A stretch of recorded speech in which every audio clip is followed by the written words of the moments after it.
حضرت ابو ہریرہ رضی اللہ تعالی عنہ سے روایت ہے کہ ایک دن رسول کریم صلی اللہ علیہ وآلہ وسلم نے صحابہ رضی اللہ عنہم سے فرمایا، آپ جانتے ہو مفلس کون ہے؟ مفلس یعنی غریب نادار۔ بعض صحابہ رضی اللہ عنہم نے جواب دیا کہ ہم میں مفلس وہ شخص ہے جس کے پاس نہ تو درہم و دینار روپیہ پیسہ ہو اور نہ سامان و اسباب، یعنی انہوں نے اپنے جواب میں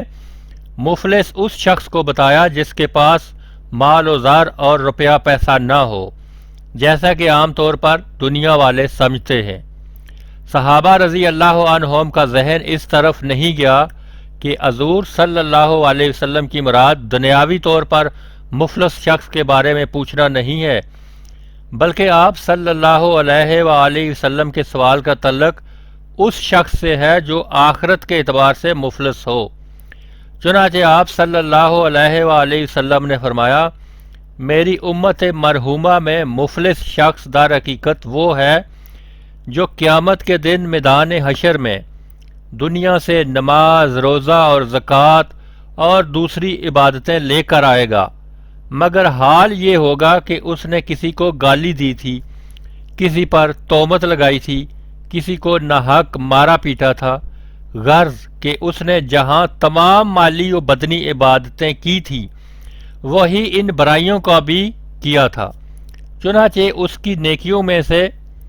پہلے کسی ایک مظلوم و صاحب حق کو اس کے حق کا بقدر نیکیاں دی جائیں گی۔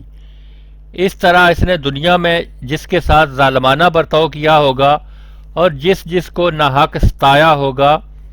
ان سب کو الگ الگ اپنے حق کے برابر اس کی نیکیوں میں سے دیا جائے گا، یہاں تک کہ اگر اس کے ان گناہوں کا فیصلہ ہونے سے پہلے اس کی تمام نیکیاں ختم ہو جائیں گی، یعنی اگر اس کی تمام نیکیاں ان سب حق والوں کو